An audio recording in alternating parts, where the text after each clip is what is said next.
monsieur, merci d'avoir pris le rendez-vous de l'information sur Eden TV. Près d'une tonne de friperies saisies et brûlées sur place mardi à Godomé. Vous aurez les raisons dans ce journal. La réunion hebdomadaire des ministres s'est déroulée hier en présence du chef de l'État Patrice Talon avec, entre autres sujets abordés, la création du centre d'assistance psychiatrique de Poma. C'est un extrait du compte rendu est à suivre dans ce journal. Embargo sur les céréales. L'Ukraine porte plainte auprès de l'Organisation mondiale du commerce contre 5 pays de l'Union européenne, dont la Pologne. Les détails en page inter.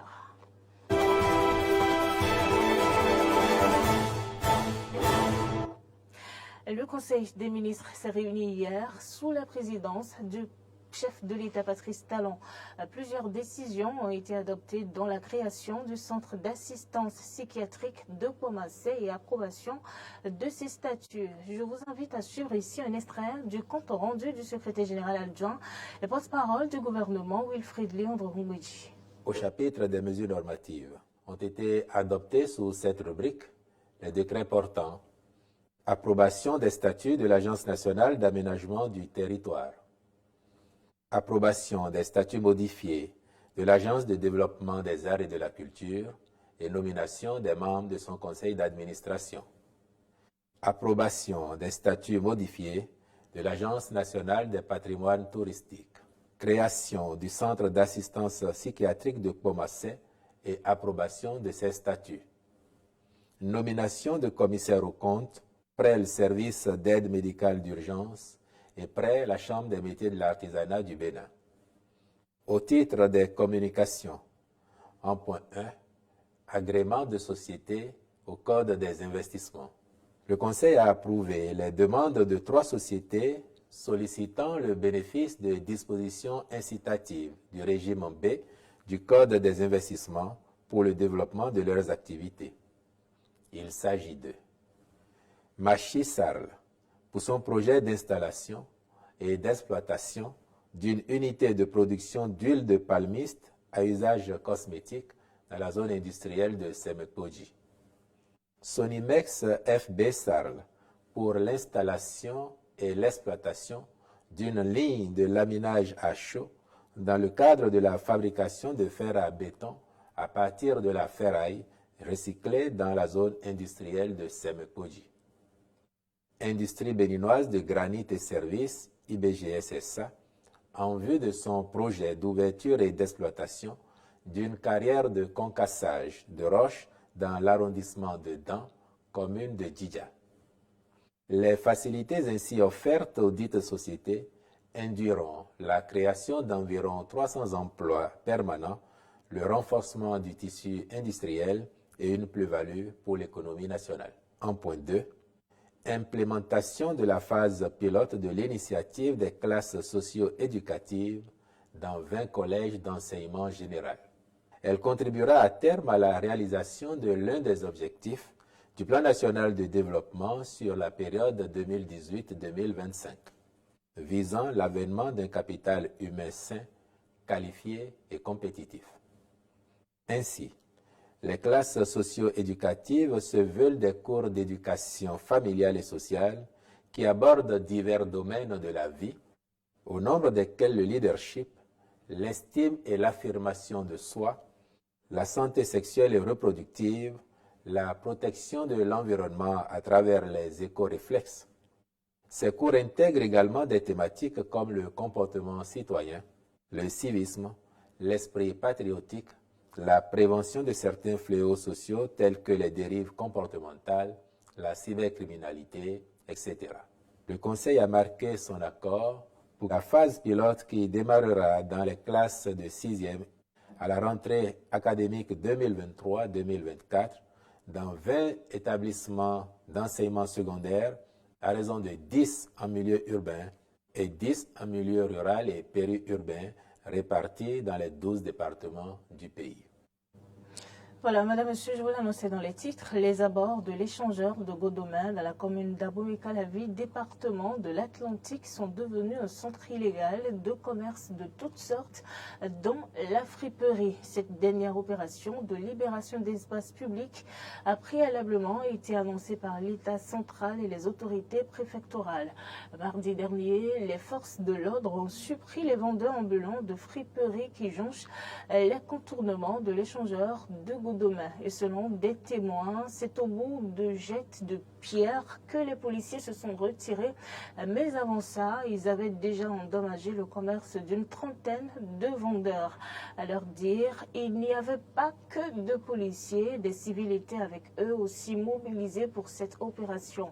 Les victimes de cette descente surprise, à en croire le journal News Africa, disent en vouloir au régime talon approché. Un agent de police ayant participé à l'opération a soutenu que l'objectif est de parvenir à les décourager en raison du récidivisme et du fait qu'ils parvenaient, après chaque opération de libération d'espace public, à retirer leurs effets saisis.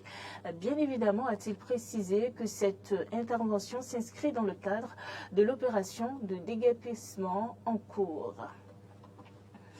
À Cotonou, comme dans beaucoup d'autres villes du Bénin, la vente d'articles venant d'Europe saute aux yeux. Plusieurs articles y sont exposés à des prix très bas, ce qui fait qu'ils sont accessibles pour un grand nombre de personnes. Arthur Windon nous emmène dans l'univers de ce type de commerce, suivant le reportage qu'il nous propose. Objets de tout genre et tous de la brocante occidentale font la coqueluche des habitants de la capitale économique du Bénin. Ici, on les appelle les venus de France. Ordinateurs, téléphones portables, cuisinières, matelas et même des produits alimentaires sont exposés à tous les coins de rue de Cotonou. Nous vendons tout ce qui fait trait au meublement. Et il s'agit de postes télé, la télévision, le salon, tout ce qui cadre avec quand même. Les prix varient de 300 000, 600 000. Bon, les Béninois aiment ça parce que c'est résistant et c'est la qualité. Donc, si tu achètes venu, ça peut faire 3 ans, tu ne vas rien retoucher. Mais si tu achètes neuf, c'est seulement 1 an, c'est déjà gâté. Le rapport qualité-prix de ces articles est de mise. Selon des clients, les choix sont multiples et les prix accessibles. Je suis venu pour acheter une canne à main. Venu là, c'est plus durable que ce que les gens vendent dans les boutiques. On va te dire que c'est neuf ou c'est ceci, c'est cela. Ainsi de suite, c'est ça qui fait que nous choisissons plutôt acheter les venus là. Non seulement le prix est bon, la qualité est encore bonne. Puisque ce qu'on a vendu dans la boutique peut-être à 20 000, tu peux trouver ça sur le marché à 10 000. Je suis venu prendre le collier pour mon nouveau bébé. Ça résiste à l'utilisation. Ça prend du temps pour s'égarer. Bon, on s'est arrangé sur 25 000. Chacun ici vante les mérites de son étalage. Je mets l'accent même très résistant parce que nous ne pouvons pas comparer l'usage du blanc et celui de l'africain. Donc le blanc met trop de confort sur son usage. Nos produits, par exemple, sont confortables par rapport aux boutiques. Bon, les boutiques là, par exemple, il y a certains qui viennent payer chez nous aussi pour aller faire des entretiens, pour augmenter des prix, pour vendre. Il y a d'autres qui mélangent avec le neuf. Donc au fait, c'est ça qui gâte le marché. Donc si vraiment vous voulez vendre, il faut vendre venu seulement. Il ne faut pas mélanger avec les neufs. Par exemple, ici j'ai les casques, tout c'est venu. Il n'y a pas neuf dedans. Kader et bien d'autres ne sont que de simples revendeurs. Ils ont opté pour ce commerce depuis plusieurs années. Et cela ne semble ne plus les arranger. Les objectifs visés à l'origine ont pris un coup vu le caractère vieillot de certains objets et des difficultés qu'ils rencontrent. De nos jours, le business n'est plus rentable. Pas comme à l'époque. Avant, quand même, chacun se débrouillait, vu que les impôts ne sont pas de si trop. Mais maintenant, tout a vraiment changé. Bon, chacun se débrouille dans le marché. Au niveau de la douane, des fois, pour faire sortir des bagages, ça devient des problèmes. Au fur et à mesure, on va te dire 2 semaines, 3 semaines, jusqu'à la fin un mois là-bas. Il y a des choses bonnes seulement. Si elle a plus là, les choses vont pourrir là-bas. Le marché est trop calme. Le marché est trop calme, mais on remercie Dieu quand même. Ce phénomène de produits importés d'Europe est visible dans plusieurs pays africains. Rares sont les gouvernements qui ont mis en place des lois interdisant ce commerce d'articles d'occasion. Le Niger alerte sur une pénurie drastique de médicaments. L'une des sanctions de la Communauté économique des États de l'Afrique de l'Ouest, CEDEAO, suite au putsch de juillet dernier est la fermeture des frontières, bloquant ainsi les principaux circuits logistiques aux produits de santé à destination du Niger. Nous reviendrons sur cet élément juste après. Bon, l'élément est disponible, nous allons pouvoir le regarder.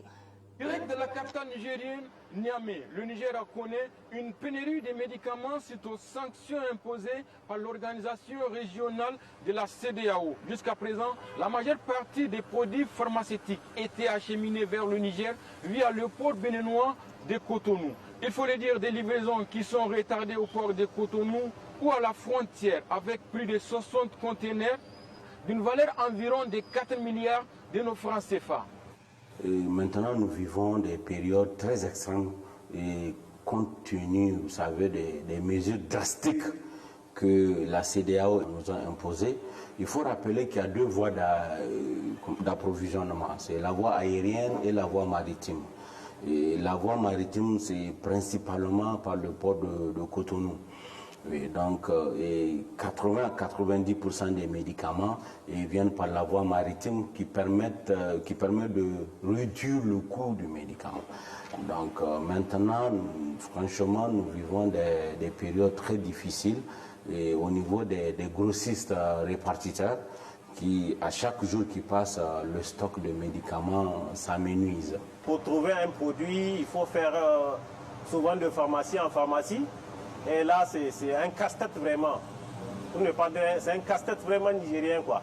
Là, on souhaite vivement la réouverture des frontières pour faciliter l'accès aux produits à tout le monde. Parce que vous n'êtes pas le seul de savoir que les gens prennent des maladies, les gens ne peuvent pas supporter. Donc, vivement la réouverture des frontières. Les médicaments ne rentrent pas au pays comme on le voudrait à cause des sanctions. Mais ça va aller, nous sommes confiants. C'est vrai que parfois il faut aller dans plusieurs pharmacies avant de trouver un médicament. Mais nous, la seule chose qu'on souhaite, c'est la paix. Il faut parfois faire le tour de la ville pour trouver des médicaments.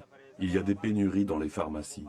Avant-hier, par exemple, mon voisin a beaucoup souffert avant de trouver le médicament qu'il cherchait pour son enfant malade. La situation affecte vraiment nos vies, mais bon. Nous pensons que c'est la volonté de Dieu et nous cherchons des solutions pour les jours à venir.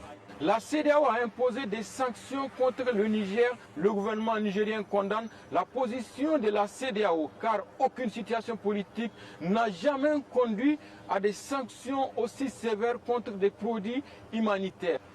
Malgré ces difficultés, le Niger tente par tous les moyens de faire face aux pénuries et espère bien évidemment le soutien des pays. La tension monte entre l'Ukraine et l'Europe centrale au sujet des céréales. Kiev dépend de ses voisins européens pour exporter son maïs, son blé ou encore son tournesol vers le reste du monde. En particulier depuis que la Russie s'est retirée fin juillet de l'accord sur l'exportation des céréales ukrainiennes en mer Noire. 5 pays voisins de Kiev ont décidé de maintenir un embargo, si bien que l'Ukraine a porté plainte devant l'OMC lundi. Un contentieux a vu le jour entre l'Ukraine et la Pologne. Le président polonais a commenté l'action en justice intentée par Kiev auprès de l'Organisation mondiale du commerce au sujet de l'interdiction d'importation des céréales ukrainiennes décrétée par Varsovie en la comparant aux derniers efforts d'un homme en train de se noyer. Il serait bon que l'Ukraine se souvienne qu'elle reçoit notre aide et que nous sommes un pays de transit vers celle-ci. Après tout, un proverbe dit qu'un homme qui se noie essaiera de s'accrocher à un brin de paille. En effet, quelqu'un qui se noie s'agrippe à ce qu'il peut. On dirait un peu la situation entre la Pologne et l'Ukraine aujourd'hui. Certes, nous devons agir afin de nous protéger nous-mêmes de cette personne qui se noie et qui nous cause du dommage. Parce que si une personne qui se noie cause des dommages et nous noie, il ne recevra pas d'aide. Ainsi, nous avons à défendre nos intérêts. C'est notre devoir et nous le ferons d'une manière résolue et efficace. La pierre d'achoppement entre Kiev et certains pays d'Europe de l'Est a été l'interdiction au niveau national des importations de produits agricoles ukrainiens, dont le blé, le maïs et les graines de tournesol. Ces interdictions ont été décrétées après que la Commission européenne a annulé une interdiction similaire au niveau de l'Union européenne. Cependant, l'Ukraine n'est pas satisfaite d'une telle évolution. C'est pourquoi elle prépare une interdiction des importations d'un certain nombre de produits alimentaires limitée à la Pologne pour le moment. Dans les jours à venir, l'Ukraine imposera un embargo sur la livraison d'oignons, de tomates, de choux et de pommes. La raison principale pour nous est de prouver que la Pologne n'a pas le droit d'introduire de telles mesures. Dès le début, nous n'étions pas d'accord avec l'interdiction d'exporter. Les revendications des pays d'Europe de l'Est ne se limitent pas à ces importations. Selon eux, Kiev bénéficierait de la vente de ces céréales à bas prix, menaçant les économies de la Pologne, de la Hongrie, de la Slovaquie et de la Roumanie. Le ministre hongrois de l'Agriculture a également critiqué la présidente de la Commission européenne, Ursula von der Leyen, qui selon lui fait passer les intérêts des pays tiers avant ceux des membres de l'UE. La décision de la Commission européenne de ne pas prolonger l'embargo temporaire sur les importations constitue un sérieux problème. Et le fait que la présidente de cet organe, Ursula von der Leyen, ait consulté à ce sujet non pas les dirigeants des pays européens, mais le président ukrainien Volodymyr Zelensky, soulève des questions politiques. Malgré la position des dirigeants bulgares de ne pas rejoindre le bloc des pays qui ont interdit les importations de céréales ukrainiennes, les agriculteurs du pays exigent que le gouvernement suive l'exemple d'autres pays d'Europe de l'Est. C'est ce que confirment les manifestations d'agriculteurs qui secouent le pays et les colonnes de tracteurs qui traversent la Bulgarie pour appeler au blocus des produits agricoles ukrainiens. Fin de ce journal, merci de nous avoir suivis. Retrouvez-nous sur Facebook et YouTube avec l'identifiant BNEDN TV.